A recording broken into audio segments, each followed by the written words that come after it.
Well, beautiful people, best damn nation. It is Wednesday, and you know what time it is. It is the Best Damn Wrestling Podcast. I am your humble host, Brown Renegade. We back like your cousin that can't stop asking you for money. Thank you for joining the Best Damn Wrestling Podcast. Listen, with me, I have the best damn crew. If you see this man on a dark alley, run. He will beat you up in front of your girlfriend and throw your ass in the trash can. He is the green-eyed bandit. He fights people. Sometimes he bites people. He's your mama's favorite wrestler, and he can whoop your daddy ass, the one and only Roosevelt. What's happening? You heard what the man said. I'm ready to whoop somebody's daddy's ass. Who got a problem? Who got a problem? You got a problem? Who on what? Huh? Okay. I ain't think anybody said something. Oh man. What up, B? What up, B? Man, listen. I'm listening. Okay. What's that? Before Nancy died, I'm just playing. Yeah, you got to stop posting those videos of your son, bro. Hey, listen, man. Why people always trying to stop your blessings? Huh? You know what I'm saying? It's a blessing. It's a blessing. Listen, it is definitely a blessing that I don't want any more kids, and your son is too cute, bro. Like, listen, I'm trying hard to hold on to the integrity of my household by not letting my 2-month-old son run the entire house. I'm trying, you know, the battle that I have to fight. I gotta fight every night to prove my love. You know what I'm saying? Yeah. But man, I'm blessed, man. I just had a anniversary. You know, shout out to my wife. We just had our 1-year anniversary, man. So I'm happy about that. You know what I'm saying? So we're gonna celebrate 1-year wedding anniversary. Yeah, 1-year wedding anniversary. Yeah, 1-year wedding anniversary. Yeah, we did it the right way. Had babies afterwards. You know what I'm saying? Oh man, listen. You gotta coordinate. Gotta coordinate everything. You know what I'm saying? Listen, we have a special guest in the building, man. I know you see this boss in the corner, man. So I just got to go ahead. Roosevelt, can you please introduce our guest? Absolutely. Listen, if you guys don't know this man, you ain't been paying attention. And if you ain't been paying attention, he got the tools to make you pay attention, okay? Sam is our guest for tonight. He is an amazing, amazing individual, all right? As you can see right there on the bottom of his name, he is the right hand of God, okay? And he will let you know that he is the right hand of God. Look, we so tight as brothers. Look at the wrist. Look at the flick of the wrist. Hold your wrist up, Ron. Look at the flick of the wrist. Okay, that's how tight we are. All right, that's how tight we are, ladies and gentlemen. I want to introduce you to a man that you should already know about, but he's going to tell you exactly who he is tonight. The one and only Sam Knight. Welcome, bro. Well, God bless you tonight. I appreciate you bringing me in from the Greater Ebenezer Baptist Church. God bless you. Thank you tonight. Listen, man. Listen. First off, I feel like that intro was like the guest preacher coming in to speak for revival on a Wednesday night. I'm ready to shout, get offered, and go on and get back on my plane. I'm ready to go. Like, Amen, my brother. But it is an honor and a pleasure to join you two gentlemen on this wonderful podcast. Thank you so much for the invite. Thank you so much for the time. Thank you so much for seeing in me what many people have seen and some people have not. In order enough to bring me on to your podcast, man. I am truly honored to be here. God, I really sound like a preacher. Hey man, you might have found your second calling. You know what I'm saying? Listen. We'll get into that. We'll get into that because truth be told, it is. But it is an honor to be here with you gentlemen. to talk a little bit about myself and a lot of bit about pro wrestling. So Absolutely.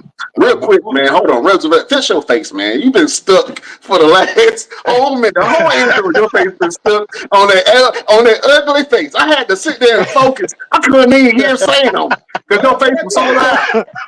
What happened? It's not me. It's a connection. Well, fix your connections.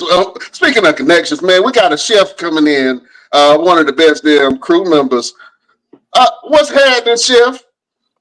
What's good? What's good? Oh man, we good, man. The show just got more delicious. What you cooked today, boy? Sound like a whole lot of nothing. I don't hear nothing. I don't hear nothing coming out. Yeah, I don't hear nothing coming out. He said a whole lot of nothing. Oh man. Well, look, man, we got Sam Knight in the building, man. Sam, welcome to the show, my brother. What you had going on lately, man? What you been up to? man, just working and trying to make some moves behind the scenes, man. I've recently announced that I am going to be taking limited bookings, and November of this year will start my last year of professional wrestling.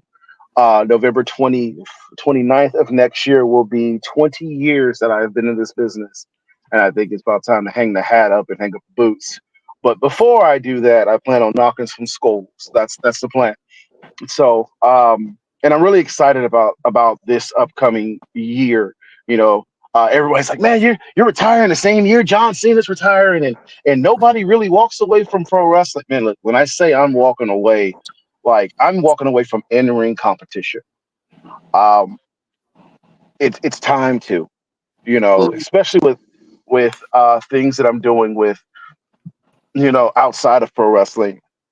Like I said, we will jump deeper into that. But I'll say this to up and coming wrestlers and to anybody who's in the business: when you know who you are outside the business, leaving the business is easy. Mm, that was deep. When you know who you are as a person. Like, I'm not talking about the individual that's playing the role, that's putting on the gear and stepping through the curtain and being that character. I'm talking about the person that steps back through the curtain, goes back to the locker room, and has to sit there and become themselves. Because sometimes we play the role so much that we forget who we are as a person. And we're so focused on the role that we lose ourselves. it's so which is why you'll hear a lot of people say wrestling is my drug, wrestling is my life. And granted, that's not a bad thing. It's not a bad thing to say wrestling is your life. Cool. But I think that there's more to life than just that. Because if you are so focused on wrestling, you'll never enjoy your family. If you're so focused on wrestling, you'll never enjoy the moments when you're not in the ring. Right. You'll never enjoy life. Injuries, when injuries come, it hits you harder because you don't know what life is like outside of it. And I had to figure that out. In 2020, I figured that out real quick. You know what I mean? Like, I figured out real quick what life was like outside of pro wrestling. And it was very, very hard. You know what I mean? So yeah, man. I am embarking on this farewell tour. And I've already started talking to places outside of the Midwest. I'm heading back to Colorado, heading to Oklahoma, heading back to California where it all started. And I want to do some wrestling in the Carolinas because that's where my dad's from. Okay. And I plan on doing a few things, but my last match is going to be in Terre Haute, Indiana. That's the plan, to do it in Terre Haute, Indiana, and to do it correctly, do it the right way.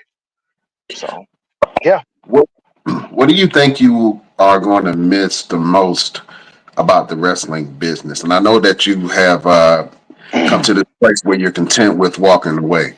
But what do you think that you're going to miss the most about the wrestling business when you do step away? The camaraderie of the boys and the girls in the business. Because I have built some of the greatest friendships I currently have being a professional wrestler.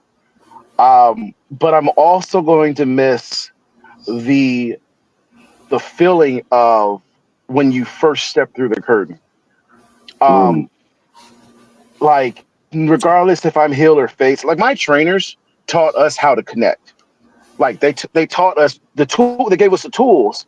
We had to figure out how to do it. Right. And I think that I have been blessed to be able to connect with people, not just as a baby face, but also as a heel, but also as a person. You know, the guy behind Sam Knight connects with people easily. You know what I mean? Like, you know, even in this conversation, talking to y'all, it's like I've known y'all forever. You feel me? Like Right. that's just how it works, and I'm really gonna miss that in pro wrestling because there's no greater feeling than being under those lights. It's just like a football player will say. I'm talking high school, college football. You know, those Friday night lights or those Saturday night lights, it's a whole different ball game as opposed to sitting in the stands Right. or sitting in the back. It's so I'm gonna miss that. I'm not gonna stop working out because that ain't just for wrestling. That's for life. I gotta live. So, but, Yeah. but I'm gonna miss the camaraderie. I'm gonna miss the fans, man. I am. But I have some things that I am planning that's going to keep me somewhat connected to the pro wrestling business. I just won't be doing any in-ring competition. Okay. So we can see you at a manager capacity, maybe a promoter capacity. Promoter, definitely. Commentator, for sure, because I want to try my hand at that. I want to do some commentary. I like to talk smack. That's what I do. We talk smack. Manager, no, I think that's too close to that. I feel like I'll be teasing myself, like Mm. because when I use this aphorism, follow me on it. It's like a former alcoholic who is in a building that has an open bar. You're fighting yourself not to touch it. You're fighting yourself not to drink it. Why would you do that to yourself? Right. So I feel like if I am that close, I'm gonna want to do it again. And that's for the love of the business because we all get that itch. Man, like I mean, and sometimes it gets bad.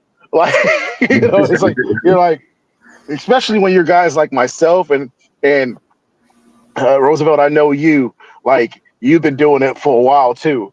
Like in the time that I've known you, I know that we share that bond of loving the business so much.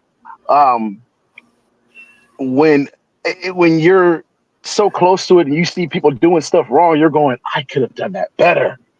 Yes. Oh, Yes. you know what I mean? So y'all get that. It's like that could have.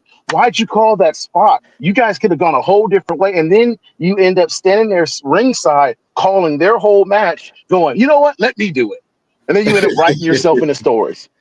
Mike, it's like an old mechanic who's trying to teach the younger cat how to fix the car, and the younger cat's messing it up. He's like, get out the way, let me do it, boy, let me go ahead and teach myself. Like, so I'm not going to put myself in a position where I'm so close that I don't adhere to my word. I don't want to be that guy that says I'm walking away from pro wrestling, and then 2 months later I'm back and I'm gigging and I'm bumping around. No, wrestling, the pro wrestling world has changed, and it's a young man's game now, and that's not always for the best. And I know I'm stepping on a lot of toes when I say that. It's not always for the best because pro wrestling has gone from being a group of people. It was a club that you had to really fight to get into, to where now everybody's getting in and they don't have the same love and passion for it the way we did. Right. And you've got people who are training people that shouldn't be training people. Ouch, I know. You've got people who ain't been nowhere trying to say they've been there. Ouch, I know. You've got guys who are athletic who can't tell a story. Ouch, I know. Guys who Hold can't on. cut a promo. You stepping on some bunions with steel toe boots on, right? What I say? He said, I'm just telling the truth. I ain't telling like it is. I've got a year. I've got an easy year. wait till I wait. So, quick sneak peek. Sam Knight's doing a podcast called Around the Knight's Table. Prepare for that. There's going to be some real hard hitting stuff that we're going to drop, and I'm saying it as no longer as a worker, but as a fan, as a guy who's not in the business anymore, but who's going to tell the truth. Because, like, my mama used to say, my mama from the South, she said, tell the truth, shame the devil. That's what she used to tell us. You know what I'm saying? Tell the truth, shame the devil. Look, tell the truth. Don't be ashamed to be honest about what's wrong with what we love. Mm-hmm. Right. Man, listen, I not only am I a great wrestler, I'm a musician. My father was a singer. My sister's a singer. I played the drums in church. My mom's an evangelist. I come from church folk, okay? And one of the things that I grew up, I even in church, I grew up listening to James Brown. James Brown was so cold with it that if he didn't like it, he'd stop it and go, that's not how I want it. That's not how it's supposed to be. If the music wasn't hitting, he'd tell you it wasn't hitting. He told the truth. Michael Jackson was the same way. We need those type of people in pro wrestling who are like, yo, man, like, I may piss you off, but that ain't it. But everybody, there's so many entitled guys and people who are easily getting their feelings hurt, man, and it sucks. I mean, for people who know me, like I said, Roosevelt knows me. I am a soft-spoken man until I have to be strong with you.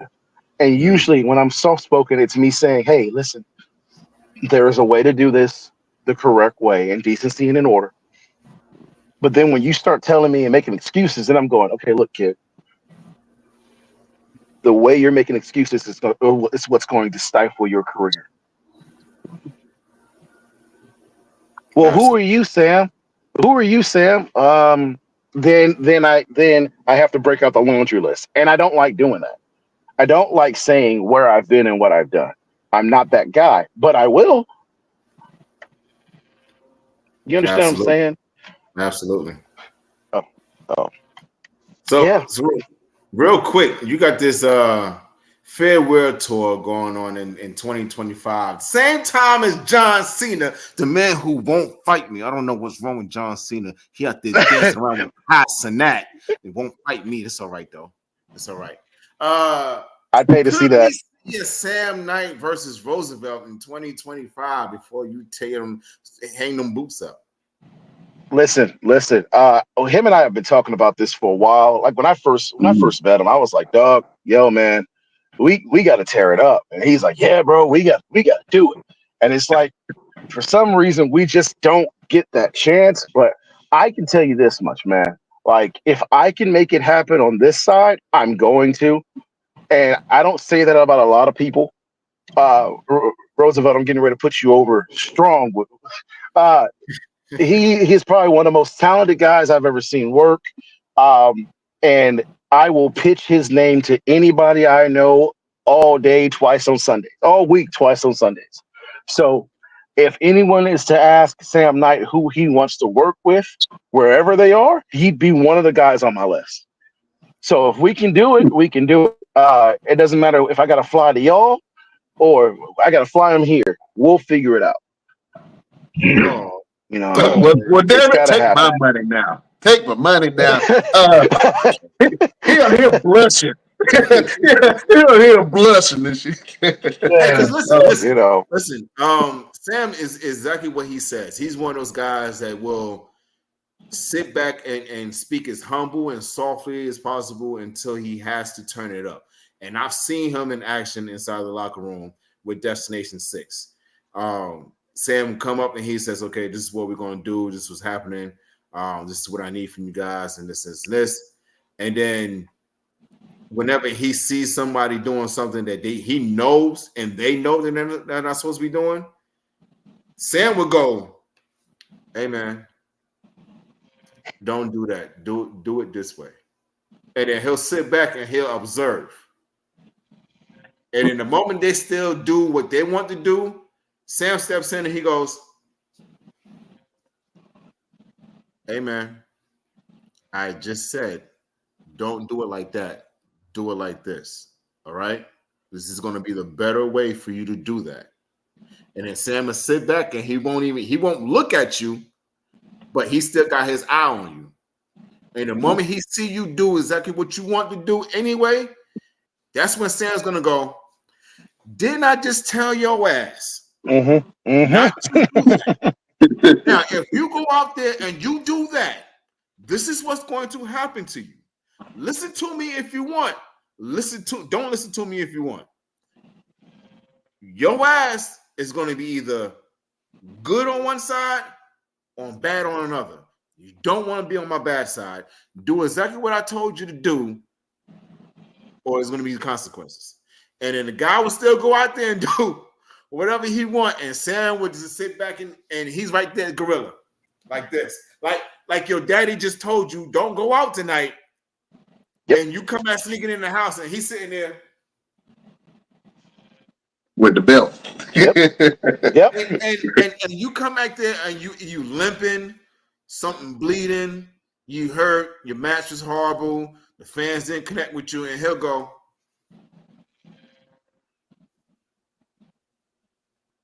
now,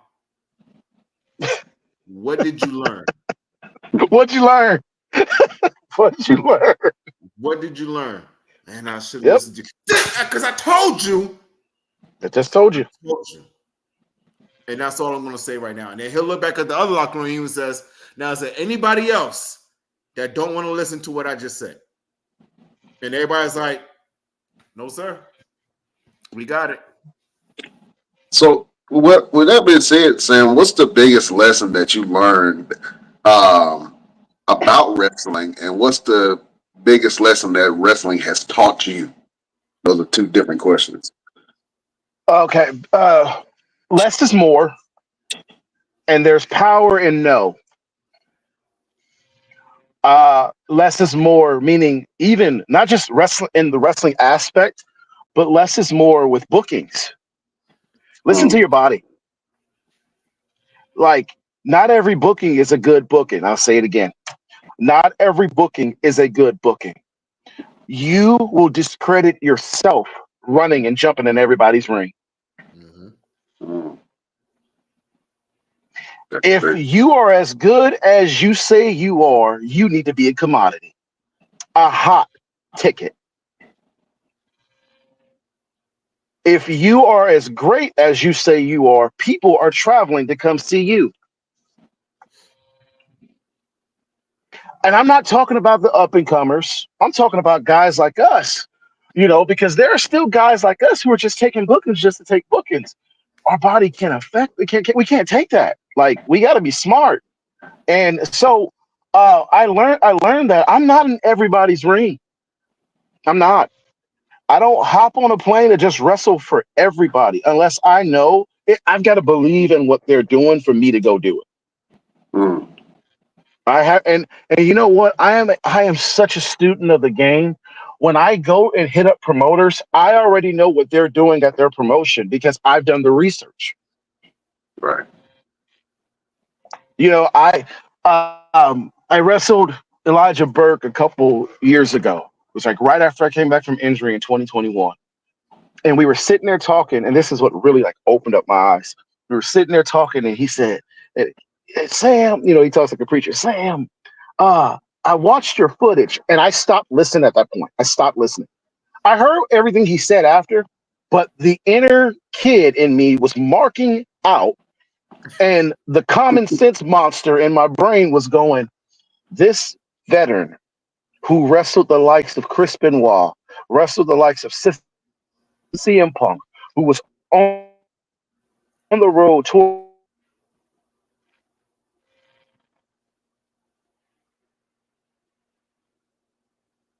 Oh man, I think we lost Sam. Phased out. Yeah. There you go. There you go. There you guys. All right, sorry. So he says to me, he says, I watched your footage, and I'm not too keen on you staying dead. You're selling, but you're dying. And I'm starting to think about everything he's saying. He was like, don't you die on me, Sam. Mm. All right, cool. And we went out there and we worked. And at the time, he was NWA television champion. We went out there and we worked, and that man made me work. And I had just came back from injury, and I wasn't in the best shape. I was in shape, but I wasn't in the best shape. This man gave me 6 German suplexes in a row. Nobody was throwing me around like that. He made me work through it. And then at the end of it, we sat in the locker room and he berated the whole locker room out of love. Basically told the whole locker room that they needed to take this business serious. And then he looked at me, he said, Sam got blown up out there. I said, I sure did. So when it was over, he pulled me to the side. He said, Sam, if you're leading this locker room as its champion, you need to make sure that you were in tip-top shape. And so the next day I posted on my social media about how I had gone toe-to-toe with Elijah Burke, and he was a true professional. And I was grateful to have the opportunity to wrestle him one-on-one because the match ended in a no contest, and we ended up shaking hands and doing all that jazz, him putting over the talent. And so he responded to me. He said, you made it through the match, and that's what makes you great. He was like, you kept going. And, bro, that sat heavy with me to where I'm going, I have got to be that guy that's telling guys the truth and realizing that, I have to do my due diligence. I have to do the studying. I have to do the research. I need to watch the guys. It's just like anything that you do, football, basketball, whatever. You always watch film. And when a guy who's at the level of Elijah Burke is watching film of a guy at my level, who am I to say I'm not doing that with other people? So I learned that. The power of knowing when to tell people we're not doing that. My favorite line, and Roosevelt, you've probably heard me say it, is I'll say, how about we don't and say we did? Yeah. This is my favorite conversation when a guy, young or old, comes to me. He's like, yeah, man, I do this thing. And with this thing, I do this thing. And I ain't been doing it very long, but I do this thing. And I'm just like, how about we don't and we'll say we did, because I work Monday. And I like my neck. Right. Or that thing that you're calling, we don't need that necessarily here. Because look at who we're working in front of, number one. Number two, how much are you getting paid? Okay, cool. Is it worth you injuring me and having a lawsuit? Right. I'm sorry. I'm going to be straightforward with you. I'll work with you. Like, I'm easy to get along with. I'm easy to work with. And hell, I'll do anything that's going to get the pop. But the pop has got to make sense. The pop ain't going to be at the expense of my neck or my back or something of that nature. So, also telling promoters no, man. Like, these promoters be trying to shoot these dumb ideas, or, hey, man, so one of the things I remember CM Punk talking about is when he got called into the office and they were pitching an idea to him. He said, cool, I'm cool with that, but what's next? I ask what's next all the time. And if a promoter doesn't give me a good answer for what's next, that means they're not thinking about me. They're thinking about that night. Right. That just tells me where I rank with them. And lets me know I don't need to be wasting my time. Exactly. Oh, man, we got a question from Chef down here, brother. What's up? Yeah. I got a question. If you have to choose, I got out of 3 female managers, like Chris Stratus or Jessica Lansley, who would you pick? No, he didn't. Who was the choice? Who were the? No, he did not. He did. No, he did not. That name is like Beetlejuice around here, man. Every time you say it, it can pop up. Why do you keep doing that, Chef? Jesus Christ. Who were my choices? Chris Stratus, AJ Lee, or Jessica Lansley? You know what? No disrespect to my man's, man, but AJ Lee would be my choice. I love me some Trish Stratus, but AJ Lee, yeah, that would be my choice. Damn it, Chef! Why you had to do that, man? he broke me. You see me laughing. Oh man, yeah, man. My dream opponent. Yeah, dream opponent. Who? My dream opponent. I have a top 5.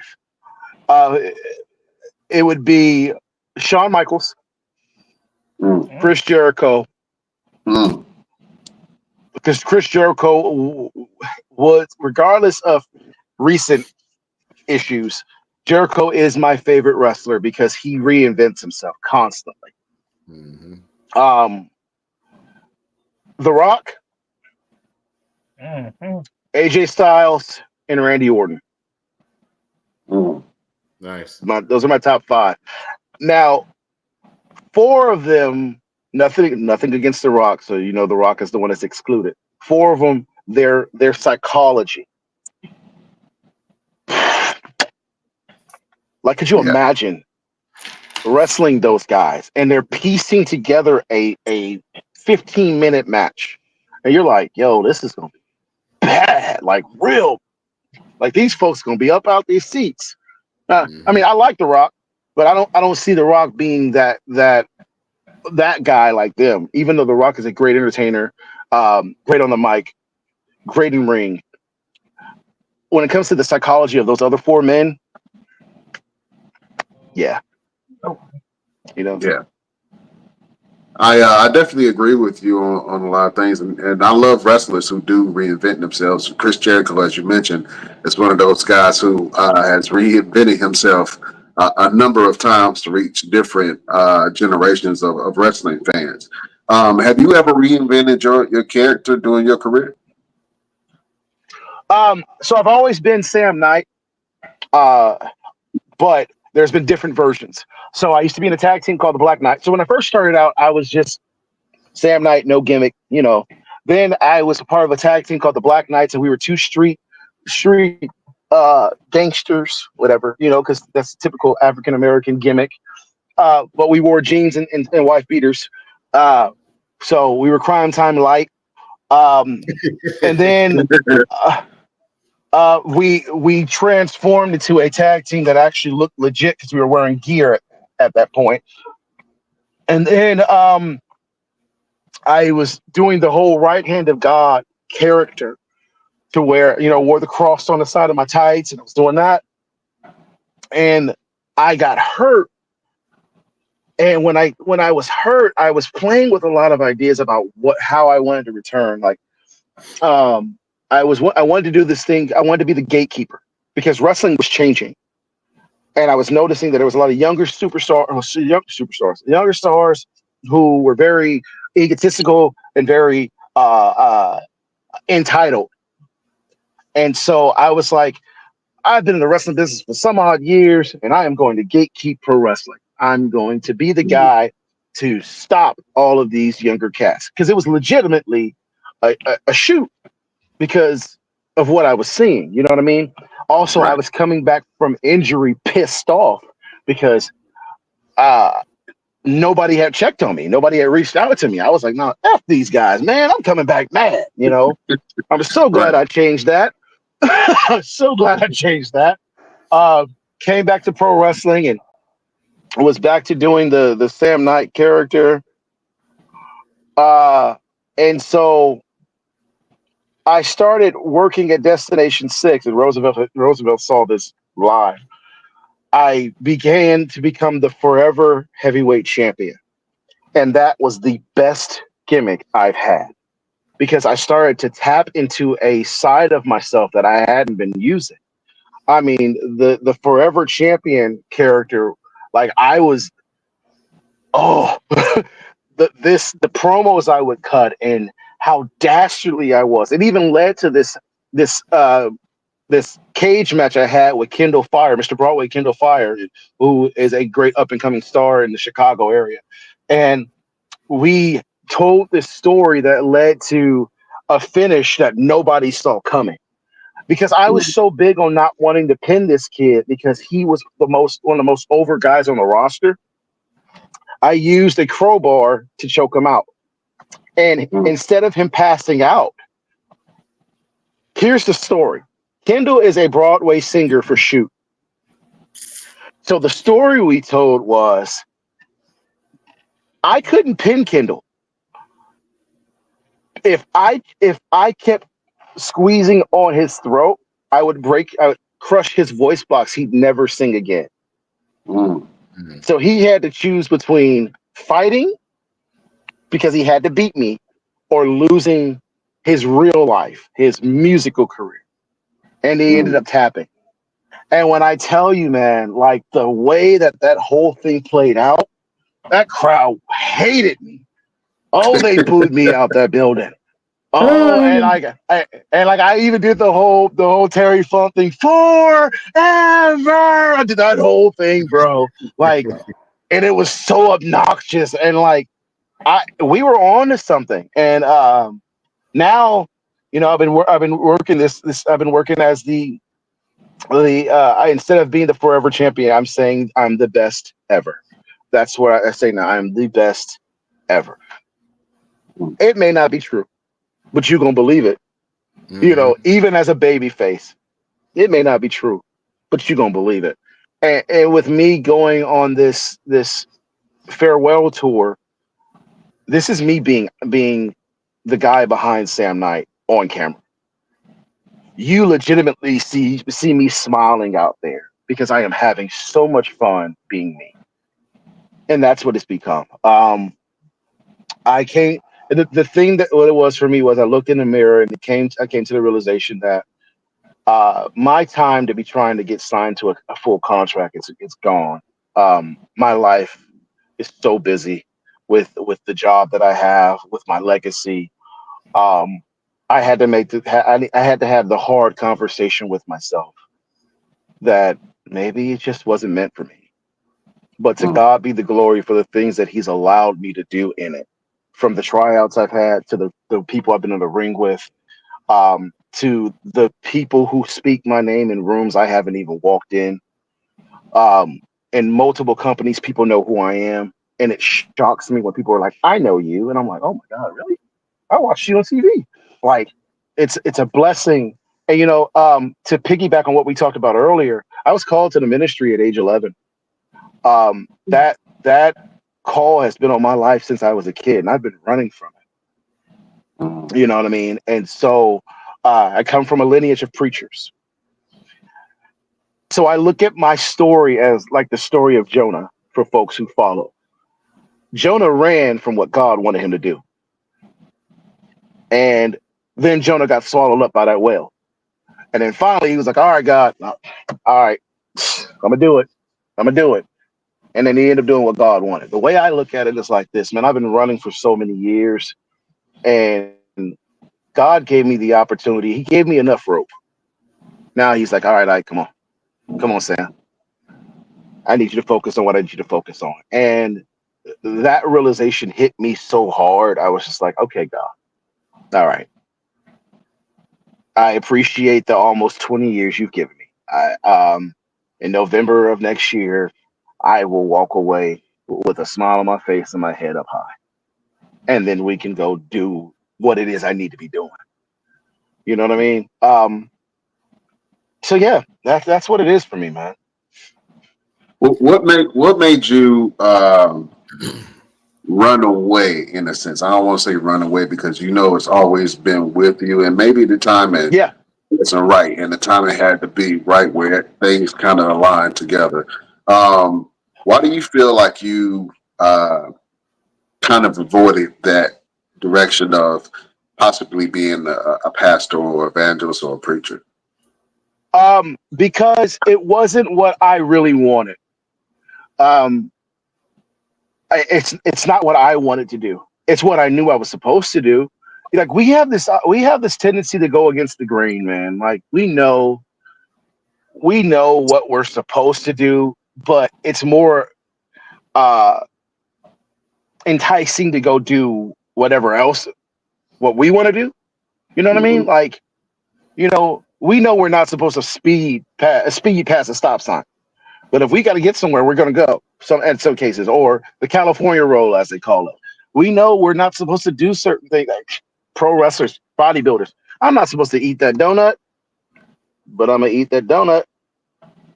Right. it's doing what you know you're not supposed to do, but you're so enticed by the idea of rebelling. And for years, it was like, man, I don't really want to do this. And my dad, God rest his soul, my dad, he was a doctor in theology, and he was in God's word. He was preaching. And my grandfather's a preacher. My cousin's a bishop and has a church in Alabama. And like, these are great giants in the apostolic faith. Right. And I'm like, I look up to these men, and I know I have the cadence. I know that I have the anointing on my life, and God has spared me. My God, I had a heart attack a couple months ago that I didn't even see coming, dude. Like, it happened while I was at work, and it was happening, and I was actively walking around dealing with an inmate. You see what I'm saying? So to me, it's like, okay, God, you have given me those signs to let me know you've got me. Maybe I need to really start listening to what you want.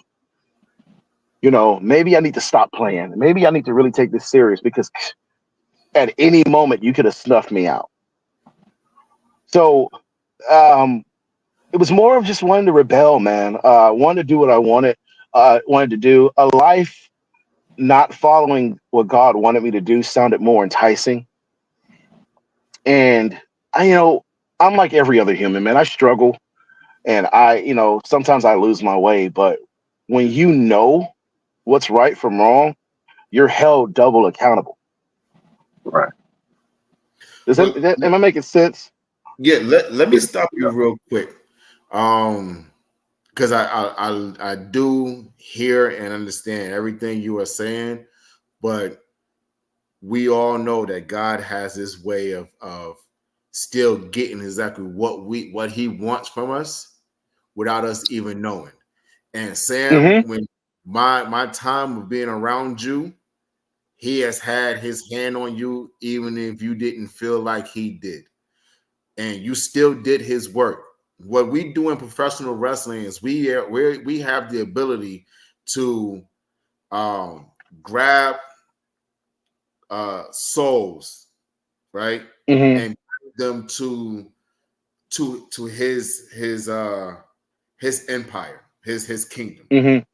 And I've watched you in the locker room. I've watched you in the ring. I've watched you interact with fans, and I can sit back and I can see this light and this energy around you, where people who, whether they booed you because you did something horrible in the ring or they cheered you, they gravitated to you because you had that energy and that light that brought them out of whatever they were going through in their life, right?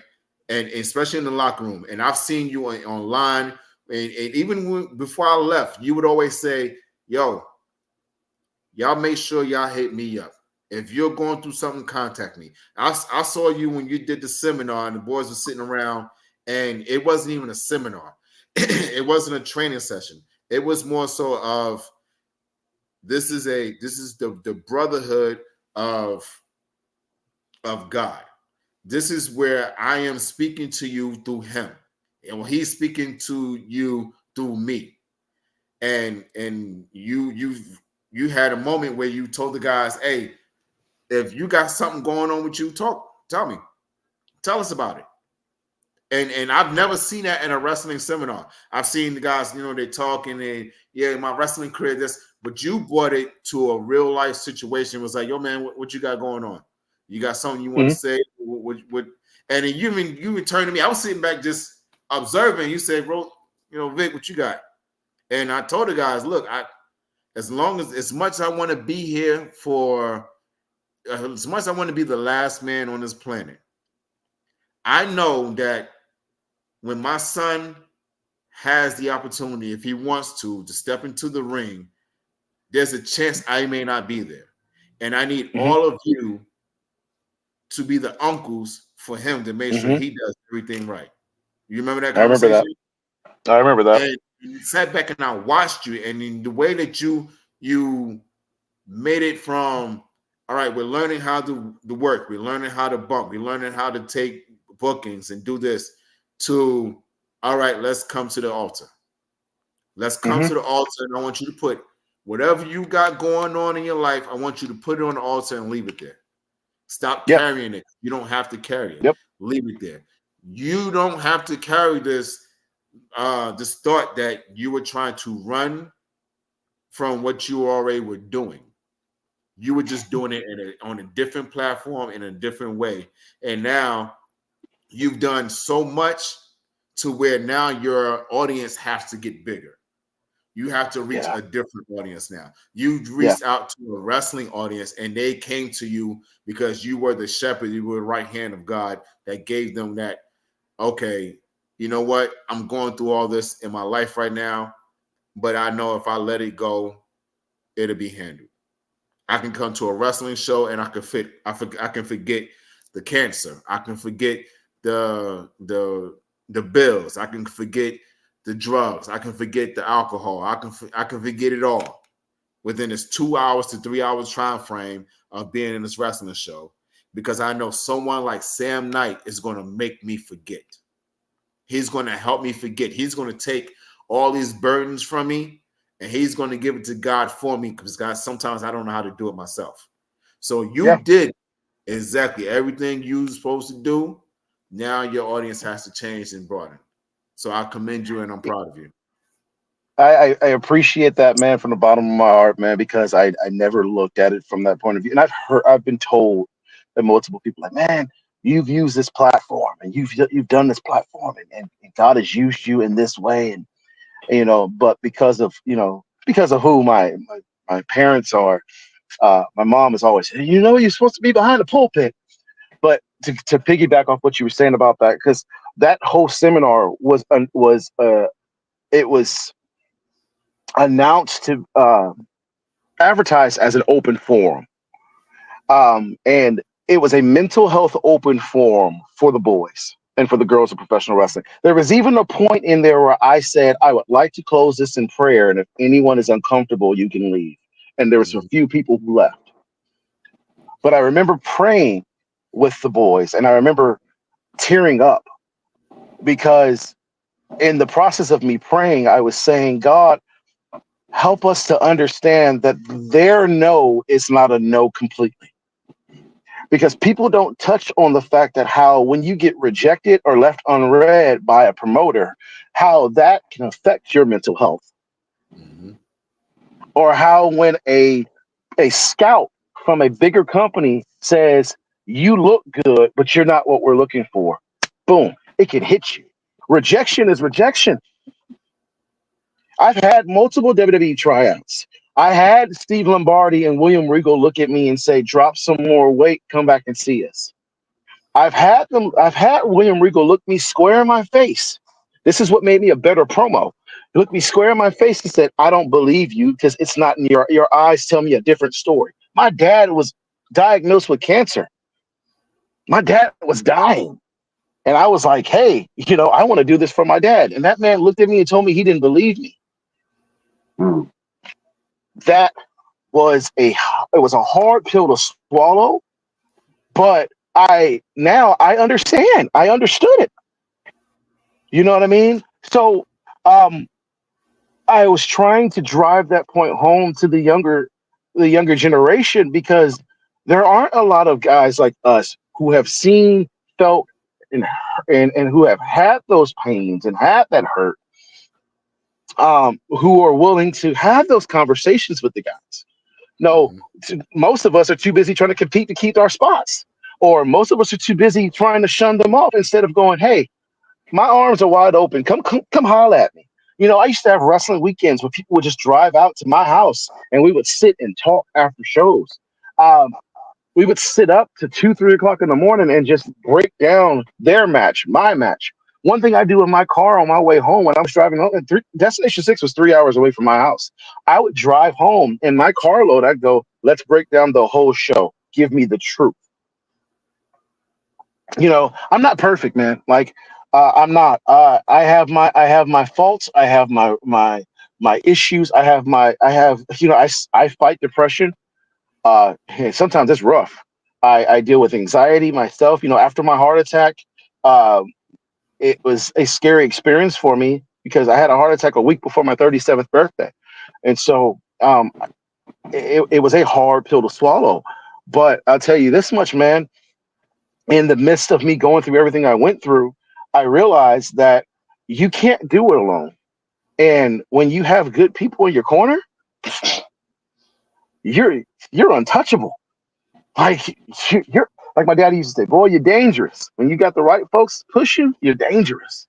Mhm. And this is why I talked about the camaraderie and the brotherhood and the sisterhood in pro wrestling. If we'd spend less time fighting against each other and more time building each other up, the pro wrestling world would be a better place. But that's the world in general. Mhm. Absolutely. Absolutely. Man, you've Y'all got been me dropping preaching. gems this whole podcast. You know what I'm saying? And I can see the heavenly glow. You look, I know you sitting in your car, but it looked like you're glowing. You got a halo right now. I'm just saying. Appreciate it. It's You these know lights what I mean? got in his bald head. Yeah. Master Sam Knight. Yeah, you know what I'm saying? You know what I mean? It's like, and I'm gonna I say this. received that. Yeah, I'm gonna say this. Sometimes God meets us where we are, and sometimes you Yes. got to go deep through some deep doo doo, and he'll like, you know Hmm. what? I'm gonna pick you up from where you are, and I'm gonna use you, even though you Yes, sir. probably feel useless. You know what I'm saying? And I've seen a lot of wrestlers, and I know we're still sticking on the wrestling tip. But I've seen a lot of wrestlers who take that route of being able to reach young men through wrestling, which is a weird concept to people that's outside of the world. They don't understand that. But I see brothers like Caprice Coleman and George South. George South. Just use those types of platforms to reach young people. You know what I'm saying, and to bring people closer to an understanding of who they are. So I know you are leaving the wrestling world, and I know you are embarking on something a lot more beautiful in your life. You know, if you have your family, your legacies, you know what I'm saying, whatever you want to call them, this is a beautiful time in your life, man, because you're going through a transition. You know what I'm saying? Hmm. So I salute you, my brother, and we want the best for you. You know what I'm saying? We don't I get to see, appreciate that. so we got to hold on to all the times we seen you kick ass. And just know you Yes. kicking ass for the Yes. Lord now. Kicking ass for the Lord. Yeah, put that on the shirt. Sell it. Real Yeah. quick, I got a quick question. Are you still Yeah. working with OVW? And tell us about your time there and the experiences you've had with that. So I haven't been to OVW in about a year or so, maybe a year and a half. But in the times that I was at OVW, it was magic. So I trained at Knox Pro Wrestling Academy under the tutelage of Rikishi, Gangrel, and Black Pearl. So I worked with the kid. I worked with the Samoans, and so they taught us TV production. And so going to OVW, you're working TV production. Al Snow is a professional. Is professional, great man. It was cool working with Doug Basham, and he actually agented a couple of my matches there. Wrestling Jack Vaughn, Garrison Creed, a couple other guys over at OVW. It was a fun time, but it was also a learning experience. I had my buddy Alakon House who went with me, the director. Shout out to Alakon House. He got to manage me because Elijah hooked him up and got him hooked up with OVW, and then we end up, by the grace of God, being in the semi main of the show on TV. So I was just like, oh man, this is just great. This is all coming together. But life changed. I had a job change. My job takes up a lot of my time, so I haven't been able to get out there. My plan is to get out there a couple of times before I hang up my boots. But it was a great experience. Top-notch talent. If you've watched the show, The Wrestlers, it's great, but being there is better. Being there live and in person is better. Absolutely. Well, look, Roosevelt said you ain't got the chops no more. Matter of fact, I heard him say something bad about one of your great aunties. You know what I'm saying? I ain't gonna repeat it. You know what I'm saying? I But heard he said something disparaging. We got this clip, this segment on the show that allows us to pretty much go to war in a promo battle. So, Sam Knight, if you're down for it, I want you to cut a scathing promo against the one and only Roosevelt. Y'all gonna go back and forth real quick. You down? Am I going Victor Andrews or am I going Roosevelt? Because Inquiring minds want not know. Which one you want? Which one you want? you want Vic? I can go Vic. Good. Give Vic. We can go Victor Andrews. All right, I can give you that. All right, let's go, Victor Andrews. Beautiful people, prepare yourself. We're going to war.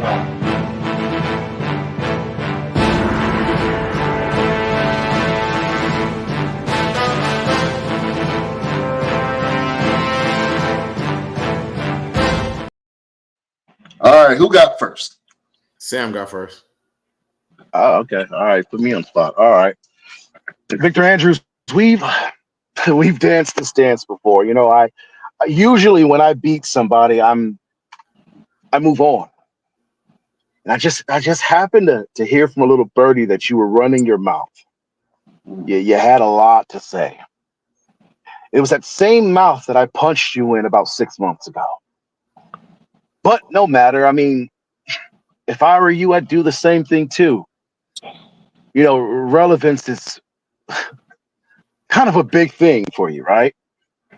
Remaining in the know. You know, I see you. You're challenging guys. Guys like John Cena. Here's the thing. If you can't beat me, what makes you think you're going to beat him? So here's the thing, Here's the thing, Victor. This is what we're going to do. I'm going to give you an opportunity, a once-in-a-lifetime opportunity. You're going to get a chance to redeem yourself. And if you can beat me, I will gladly sing your praises to the world. Question is, do you believe you can beat me? Now, I'm sure it's going to be a yes. You're going to say, I believe that. But really, within your heart of hearts, do you really think you can beat me? Inquiring minds want to know. I'll see you soon, Bob. Oh man, he left the gun smoking. Pew pew pew. Oh man, listen. Inquiring minds do want to know, Roosevelt. Do you think you can beat Sam Knight, or do you think he got your number? I can see an ass whooping in your future, sir. Go ahead, Roosevelt.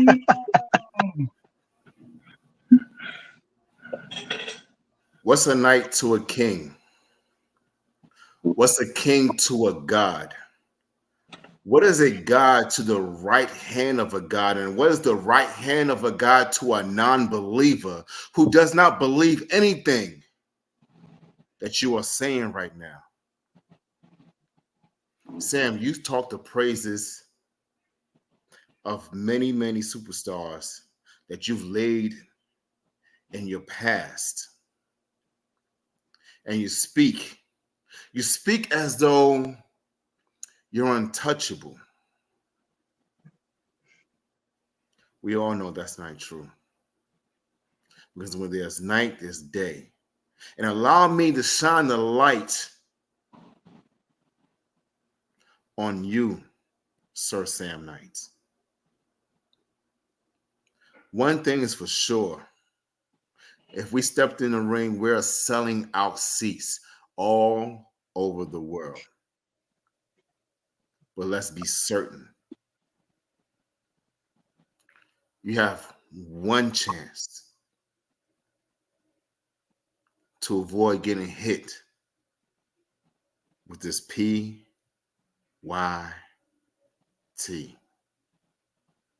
Because my name is Roosevelt. And Sam, you already know. I like to fight. Oh man! Oh, woo! Somebody book that.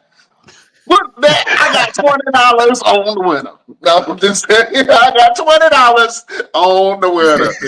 Oh man, the P is the PYT. Is that pretty young thing or protect your teeth? Which one is it? Protect your teeth from this pretty yeet thing.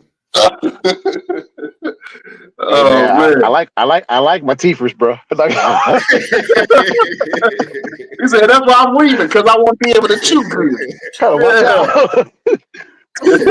Hey, Oos, look, man. You have no idea how much of a blessing you have been to my life. I love you so much, man. Love We you too, really man. appreciate you being on the show. We appreciate you doing everything you have done for the wrestling business and everybody that has followed on behind you. We have this thing every show where we leave the people with some words of kindness, words of wisdom, some encouraging words. Tell us, Sam Knight, do you have a final word for your beautiful subjects? I do. In a world full of confusion, in a world full of drama, in a world full of uncertainty, be that light. We spoke about it earlier. Be that light. Be that difference. Our time here is rented. Whew. Our time here is rented. They say you only have one life, YOLO, right? You only live once, right? So what do you want to be remembered for? You want to be remembered for being involved in everybody else's mess, being the center of attention that attracts negative attention, or do you want people to remember you for making a difference? When your time is done, what will you be remembered for? And I pray that you all want to be remembered for bringing a smile to someone's face or showing someone that it's not that bad. Right. The world's bad enough.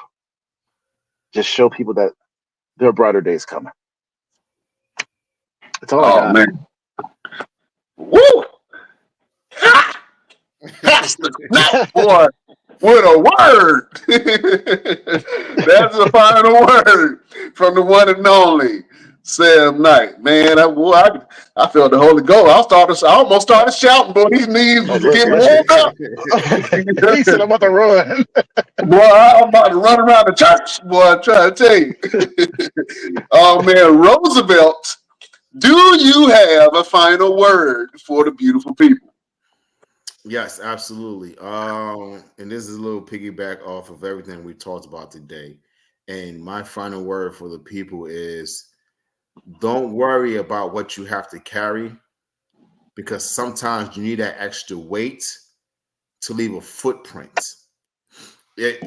One of the things that I don't like about death is when you get a tombstone, a headstone, they put your birthday and your death date, but they put that little hyphen or that dash in between. And that dash doesn't really mean or doesn't really leave a statement to me. It just says that you existed. When my time is done, I want my birth date on one side, the death date on the other side, and I want footprints in the middle to let the world know that whatever my weight was, whatever I had to carry, I carried it with the strength of Samson. I used the patience of Job, and I carried it well by myself or with a whole flock of people that helped me get to where I needed to be. And I left a footprint on this world that everyone would know that Roosevelt was here. He did what he needed to do. He did what he had to do, and he did it God's way. He did it his way. He did it every way. So that way we know that we are still here, or we're still able to do the things we can do because Roosevelt made it so. So don't worry about what you have to carry, because sometimes you need that extra weight to leave some footprints. That is my final word for the beautiful people. Absolutely, man. Well spoken. Well said, sir. Well said. Yeah. Pastor Roosevelt as well. Thank you, Deacon. Thank you, Deacon. Yeah. We go over here to Deacon Chef over here. Oh, man. Chef, showtime. You got to find a word for the beautiful people.